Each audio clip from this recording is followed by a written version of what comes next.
Welcome to the Grizzled Geek and Review for September 8th, 2017. I'm Mike. And I'm Doug. And today is your nerd news, your weekly nerd news wrap-up. Yeah. If the geeks argued about it on the internet, we're going to cover it here. Yeah. And today, the big story, the biggest story right now is Disney axes yet another Star Wars director. Kathleen Kennedy's cleaning house over there. Right. Yeah. I guess it would be Lucasfilm, actually. Lucasfilm. Right? Disney's not directly involved in it. That's true. Yeah. But yeah, we've got a big list. Yeah, Colin Trevorrow, former director of Episode 9, now joins the ranks of Lord and Miller, Josh Trank, Gareth Edwards, kind of. Yeah, he was just shadowed, I guess. Yeah, just put to the side. Yeah. You got to stay there and watch.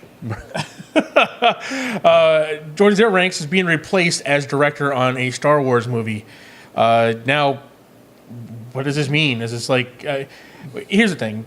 You start looking at it, like you said, we were talking earlier about Kathleen Kennedy might be the problem. Seems how she's the one that's all the rumors about her not... Just that people don't get along with her, that they clash with her. I don't know how much to read into that, because she's not going to be a constant presence on set. Right. But it's her vision. She's basically she's the Kevin Feige.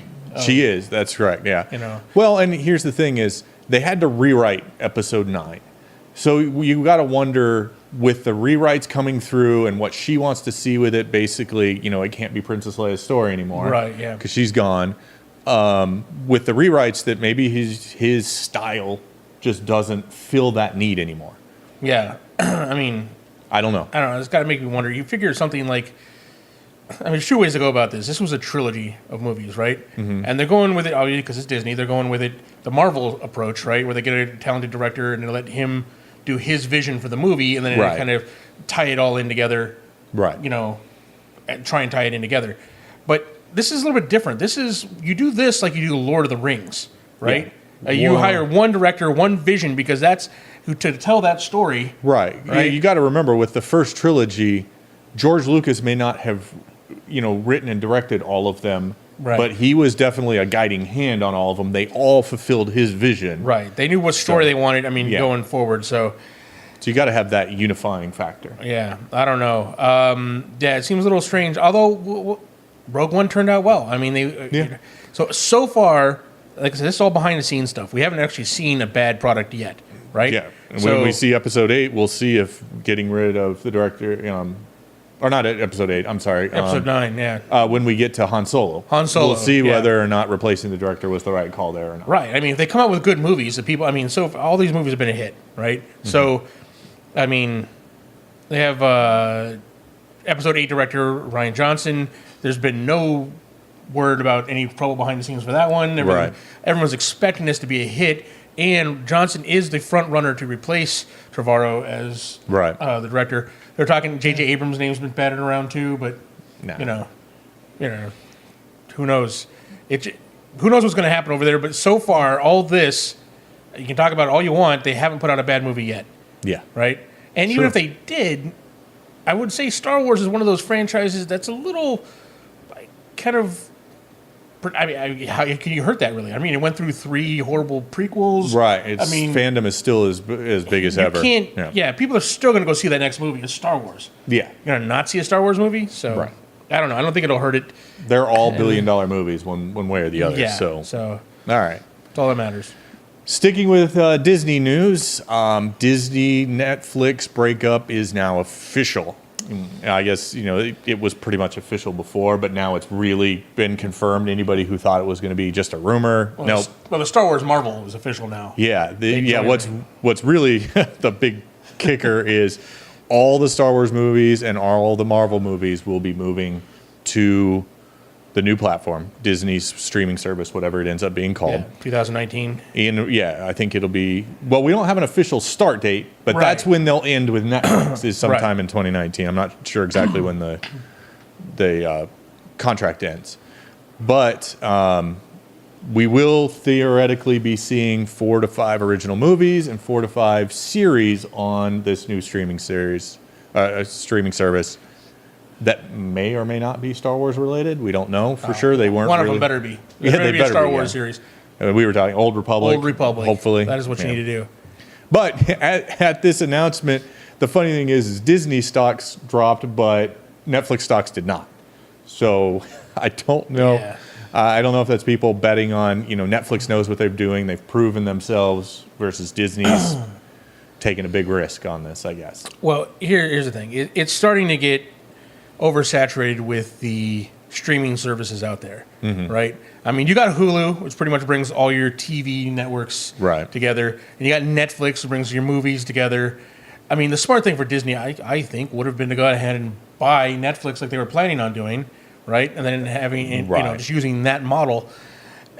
As more and more individual studios are doing their own individual streaming services, that's more and more price. The prices keep going up. I mean, now there are some people who always pay that, but there's a lot of people who are going to go, nope, I'm not doing that. Yeah, I mean, there have even been people who've talked about, well, I guess I'm going back to cable. Yeah, well, once it's cheaper to go to cable than to pay for all the streaming services. I mean, like what's Star Trek Discovery on? That network is going to. I mean, that's pretty much their only flagship one. You're going to pay for that monthly service to watch that. I mean, CBS, I think. Yeah, CBS. It just. I mean, but if any studio can do it, it's Disney. I mean, Disney does have. If they announce a original Star Wars series on this channel, I'll get it. Yeah, I'm just like, it's got all my Marvel movies, all my Star Wars movies, all my Disney movies. Yeah, I'll take it. Yeah, Disney and Marvel and Star Wars. I mean, that's you can't ignore that. Right. Yeah. That's so who knows? There we are. Okay, Inhumans. What happened? What happened with Inhumans? Well, I can tell you what happened. Over Labor Day weekend, they took in $2.6 million at the box office. Yeah. We looked at going to this. We did not. We decided it wasn't worth the money. Yeah. And when I looked at tickets, the day of Thursday, I guess Friday when it was starting, the day of, I looked, 4 seats were taken. 4 seats were taken in that. Our IMAX has reserved seating, so I don't know if everybody's does, but ours does, and only 4 had been taken so far. Yeah, it's trashed by critics. Yeah. Its Rotten Tomatoes score is high. It's just not even. They're calling it the worst, IMAX release ever, right? It's the first out-and-out Marvel fail. It is.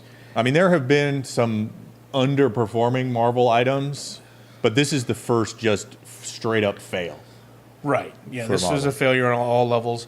Yeah, failure on every level.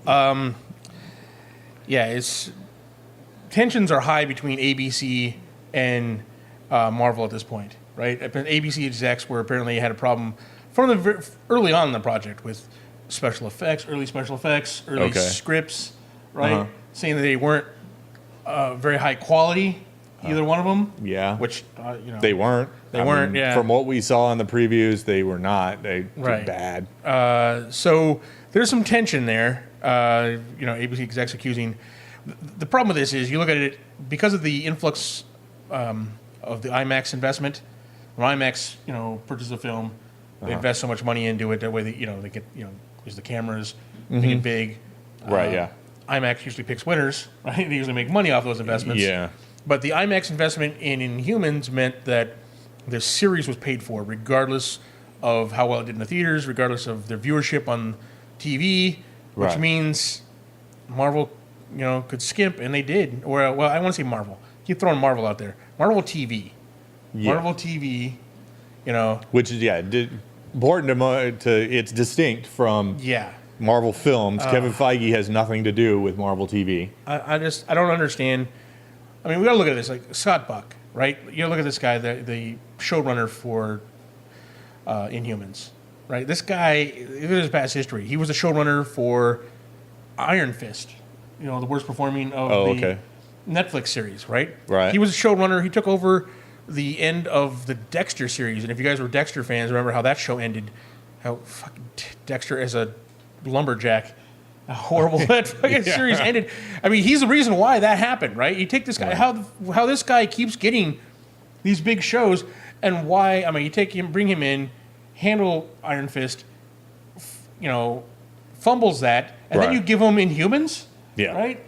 And then, obviously they skimped on this. They wanted to go cheap. Multiple sources have come out and said how cheap and quickly Including the director. Including the director. Yeah. Saying how cheap and quickly they wanted to get this Inhumans out. Right. I don't understand. I mean, that just seems like I don't know what they're doing here. I mean, this is not Marvel quality. It's not what people come to expect. IMAX invested money into this because it's a Marvel property. Right. Yeah.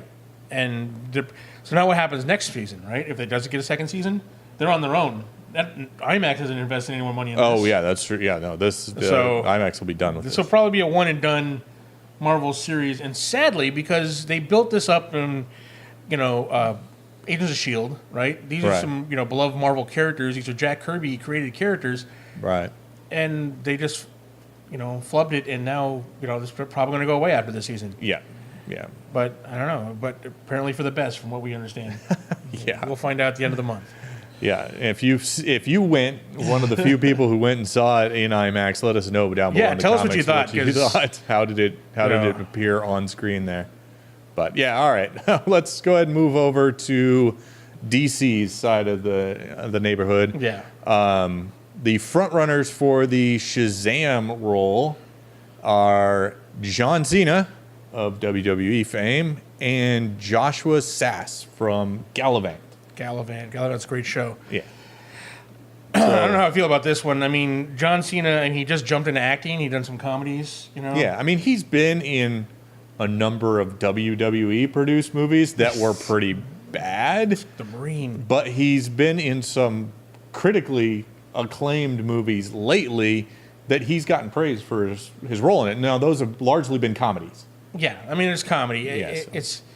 He's not an actor. I mean, I don't know. I'm kind of torn on this because he's physically, the size that we need for Shazam, especially with you consider Rock going to be playing Black Adam. Right. And eventually down the line, we're going to see a clash we between would hope that we would see a clash between them. Yeah, hopefully. Yeah. I don't know why they're not in this starting out together. And the idea of John Cena and The Rock fighting each other in spandex on the big screen, finally. Does sound like awesome. Yeah, it does sound totally awesome. Yeah. So, but Joshua Sass is a much better actor, and the problem is he's not the size. I mean, he's not bad. He's built. I mean, I'm sure he could bulk up a little bit, but he's not John Cena. He's not like a walking muscle. Right. Like he can actually turn his neck from side to side like John Cena.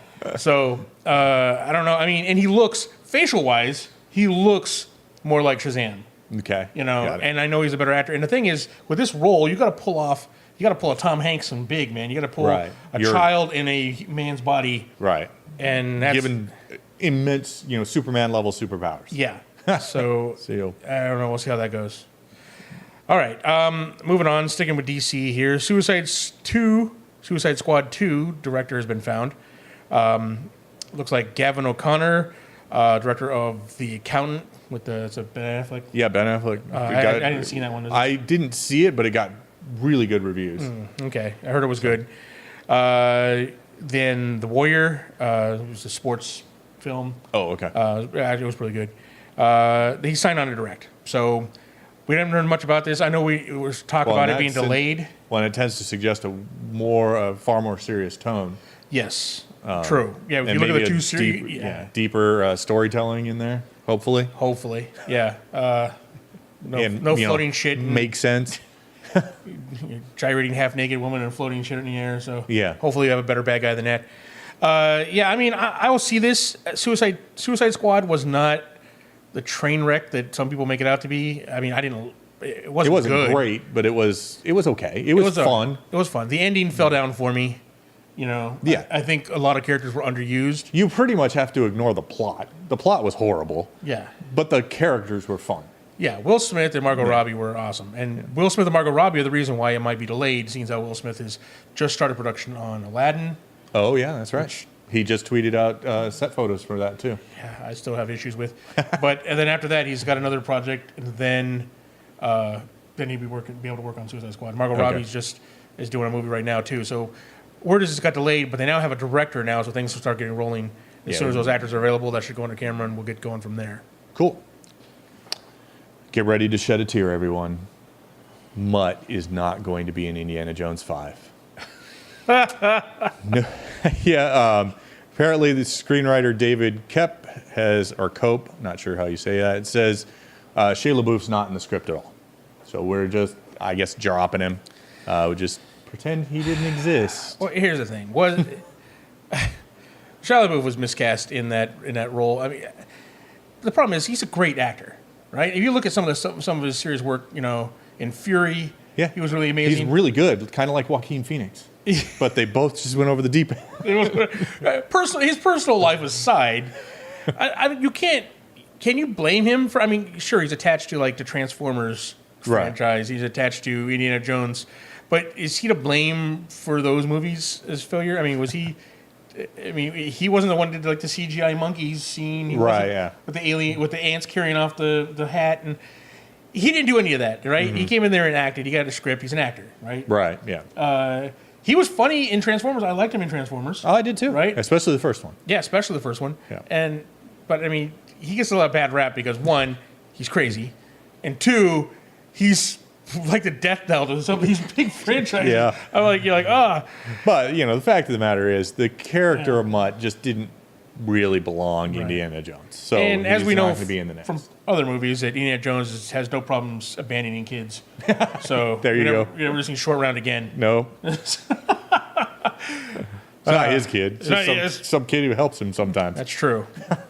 So there you go. See what happens. All right. We've heard rumors about this summer's box office being low. Yeah. We know August was underperforming. We know Labor Day was underperforming. But how bad is it? Well, the numbers are in, and it's pretty bad. We're talking, possible, how it might affect movies in the future going forward. Right. Right? I mean, Labor Day was the worst Labor Day of the century. Right? Meaning since 2001. Since 2001. It was, was... I think it was it was 98 was the last time Labor Day was this slow. Okay. August was a 50% drop off from last year. I mean, a 50% drop off. You don't see that kind of drop off. And what did we have in August? I mean, there was The Mummy. Was that the only? No, Mummy was in August. Mummy was beginning of summer. Oh, was it? Okay. Yeah. That's how forgettable the Mummy was. So I mean, right now the number one theater movie was the Assassin's Bodyguard was number one for 3 weeks in a row. So that's got to tell you how. Not that it's a bad movie. Not trying to shit on that, but it's not a tentpole movie, summer movie. No, it's not. And so in August was a historic low, losing 50%. The summer is down 18% from last year. So usually a double-digit drop, almost 20% drop from last year. It's the worst summer since 2005, right? And we're seeing there's been a lot of off-season hits this year as well. So people are saying, this might be the end of the movie season as we know it, right? No longer the summer being, the blockbuster, all the blockbuster movies need to come out in the summertime because we had Logan that came out. We had Guardians of the Galaxy that came out. We had, all these movies that came out. These are genre movies, not just. There's been other good movies besides genre movies that came out, off season. Right, and the two of the biggest movies we're going to see, Justice League and Thor, are before the Christmas season starts. Yeah, well, we're going to and Star Wars already state to claim for Christmas now. Yeah, right. I mean, Christmas is always usually just like the family, not the big budget spectacle of Star Wars. It was always the family friendly, Christmas movies or comedies. Right now, we're seeing those. And Lucasfilm almost went, Christmas is ours. Well, Star Wars now is a family movie because all of the people who saw Star Wars now have kids to go, or nieces and nephews or whoever to take to see Star Wars. That is true. So it is a family event and a blockbuster at the same time. Yeah. But if you would have gone back in time and told me that Thor versus Hulk and Justice League movie were going to release in November, right? Those are summer blockbuster movies, right? You would think. You would think. Crazy. Those movies come out in the summertime. Right. So going forward, we're not sure what this is. Is it going to break the cycle of movies? Is it going to change the way studios think about when they're releasing movies? I mean, one would. I would. I've never really. I know the reasoning behind. Kids are not in school. Yeah. That's the reason you push all of the big action movies into the summer. Because now you've got this ready-made audience for all of your big movies that have just tons of free time. So throw them all out there. The kids will go see it. Parents will take them to see movies to give them something to do. But I don't. Whether that's the model going forward or not. Yeah, and here's the thing: we won't know till the summer. I mean, because like I said, we can't say year-wise how the studios are going to do, because like you just said, we have There's Ragnarok, we have Justice League, we have Star Wars, Yeah. all these big movies coming out. So we'll see how the overall yearly box office settles in January. But what is taking a hit are the movie theaters. I mean, AMC stock is down almost 50% since the beginning of summer, right? Now, there's a lot of factors, 4K, the movie pass, affecting things. I mean, there's a lot of factors involving that. And AMC just went through a big, last couple of years, big refurbish. A big refurbish, a big push in technology. They're having a big, like in our area, all of them now at least have a bar. Yeah. Many of them serve food. the reclining seats. Beyond just concessions, popcorn and stuff, nachos. They've got pizza and burgers and all kinds of stuff. They've got reclining seats. They've got assigned seats that you order ahead of time. Yeah. I mean, they went all out. Yeah, they upgraded the movie-going experience, hoping people will come, and then, we get hit with a summer like this. Yeah. So we'll see how this affects, studios will be fine, theaters, we'll see how that goes. Yeah. But oh well, that's not looking good. All right. Last story in the movie TV realm is the Titan series is, I guess, at this point, pretty close to finishing casting with 2 new characters.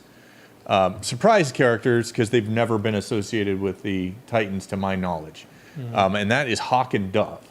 I like Hawk and Dove. I like Hawk and Dove. I used to collect their series back in the 90s.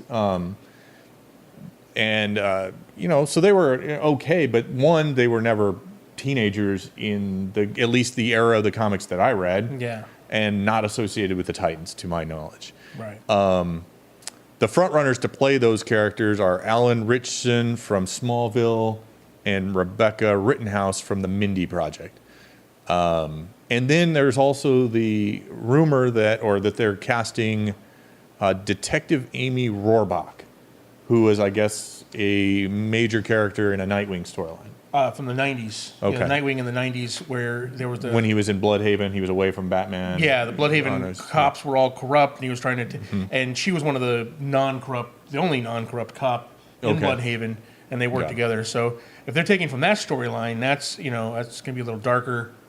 Yeah. Not exactly what I would expect for Teen Titans, but... Right. I guess we're not calling it Teen Titans, it's just Titans at this point. Cause they had some pretty heavy storylines, though. They had cults and assassins and all kinds of stuff. But you got to figure your average fan of the Titans, younger fans, they know the cartoon, they the know animation, the cartoon, right? And even though Teen Titans was good, Teen Titans Go is definitely aimed toward a lot younger audience. Yeah. So right. All right. So the official cast or official lineup for the team is going to be, it looks like, Nightwing, Starfire, Raven, Beast Boy, and then Hawk and Dove. No Cyborg. No Cyborg. Which I don't understand. Why pull away from having 2 characters now after doing it with Flash? After having all the... I mean, it doesn't make much sense. Like, oh, he's in a movie. Well, so was Flash. Flash on the TV show beforehand. Yeah. So all right. Well, there we are. All right. So that moves us on to comics. And Secret Empire Omega 1. Omega 1. Omega number 1, I guess, not Omega 1. Action figure vehicle. Yeah. So we get the fate of Hydra Cap, I guess, in this. And Marvel's going to keep both Captain Hydra and Captain America. Because why not? Yeah, because, you've already screwed everything up. Why not just keep doing it? And apparently they are not going to use the Cosmic Cube to fix all of Hydra Cap's early victims. Obviously they had the final fight where a bunch of people got killed and the Cosmic Cube came in and cleaned that all up and reset everybody. But you're not going to save Rick Jones? But they're not going to go back in time and do that because apparently the Cosmic Cube's power is limited in time. Marvel, why did you kill off Rick Jones? Yeah. What the hell? I was with you on most of this series. I was like, nah, I'm going to give him a shot. I'm going to see how this goes. Yeah. Every time it looked like a train wreck, I'm like, no, this is intriguing. Blah, blah. Yeah. Well, and kill off Rick Jones. This just plays into Marvel's overall has been relatively tone deaf to what fans want. They've got a new core of fans who really like they're more, what do you want to say, diverse cast of characters. Yes. And that's cool. I like that they've got a woman wielding the hammer of Thor. I wish they didn't call her Thor, because that's his name, not his power or his superhero identity, but whatever. Right. Yeah. I love Captain Marvel. And there's been other people with hammers, too. There have been. Yeah, there have been. And they've had their own names. Yeah. So anyways, Captain Marvel's an awesome character. They've really, upped T'Challa's game for Black Panther. He's just, super badass now. Yeah. So they've got a really cool cast of the new or the improved diverse characters, but they've lost the core of their audience by totally neglecting all of the old characters. Right. And was that overcorrecting? I guess. Well, and now there's the possibility that with Legacy they're going to overcorrect the other way. They're going to lose all the ground they've gained with all of these diverse characters by going, never mind, shove them to the side. Bring back the sales originals. are flagging. Yeah, like you're saying, Marvel's missed the boat, and their sales are showing it. Yeah. Marvel Comics are DC is tanking. kicking Marvel's ass right now in the comic book front. Yeah. I mean, it's the reverse of the movies, but on the comic book front, Rebirth is doing way better than any of Marvel's continuous event cycle is doing. Yeah. And I think one of the things is Marvel fans are tired of events. Yeah. You've evented us out. We don't care about I don't want to collect one more event where we have to collect 50 comics. Yeah. Apparently now it's only going to be 52 ever. Especially with, I wonder where I've heard that before. 52. Only 52? Yeah, only that worked 52. out so well for somebody else, I think. Yeah. Well, wait, maybe not. I mean, if we're going to pay, look, we're paying $5 a comic nowadays, right? I mean, my childhood days of paying 75 cents for a comic are long gone. Yeah. I fully expect that. Fine. But $5 a comic now, in the 90s, it was $1.99 to $2.99. Yeah. How did you double in 15 years? But that is not the worst of it. The worst of it is the digital comic prices are only $1 less, right? You're going to pay $3.99 for a digital comic, right? Mm. You could buy TV shows for like 50 cents. Or, I mean, what? This is not. You don't have something physical, right?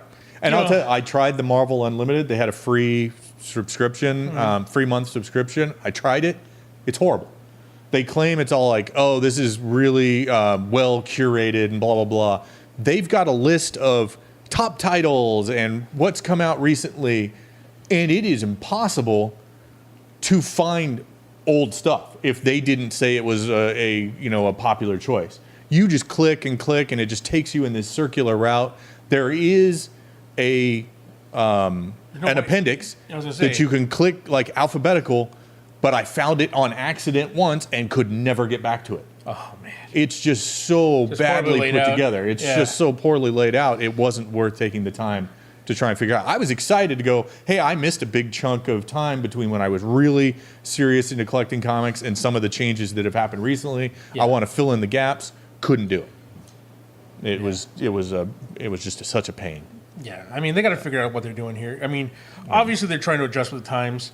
I mean, books, comics, any of that physical media is getting less and less nowadays. Mm-hmm. I mean, I always prefer the physical media to digital, but if they're going to go with digital media, you got to get. It's just you're not going to get the number of people buying it at that price point. Right. Right. I mean, not for something digital. Not for something digital. I'm going to pay. I mean, if I was going to pay for something to read, why wouldn't I pay the extra buck to get a physical copy of it that I'd have? That you'd have for a while and theoretically could trade it in later. Right. Back when you show my great grandkids, look, this is what a physical book could look like. Yeah. There you go. So anyways, that's there's comics for you. All right, moving on to games. Our buddies over at Panda Cult Games have just launched their new game, Wander Cult of Barnacle Bay, on Kickstarter. It's live right now. Go and check it out. It funded in 2 days, so this is happening. Yeah, they made $50,000 in 2 days, so good for them. They put the work in though. Yeah, they went for the last year. They went to every convention they could. They demoed the game as much as they could.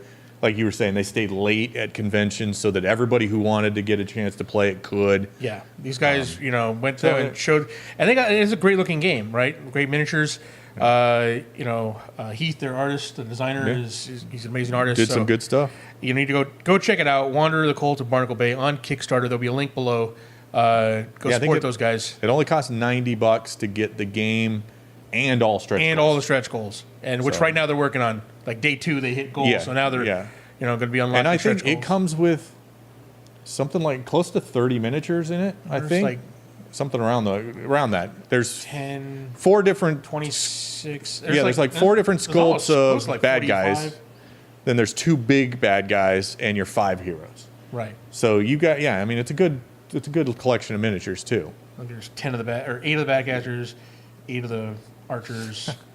He's going to do the math sharks. In front of you guys right now. A lot of crap load of miniatures. That's what the official crap load of miniatures, and they're all cool looking. So there you go check out the guys over at Panda Cult Games, Wanderer, Cult of Barnacle Bay. All right, well that does it for us this week. That is the news. Join us again next week when we cover, recap this. Hopefully nothing really important breaks on Friday. We ain't giving you week-old news, but we'll see. Record this.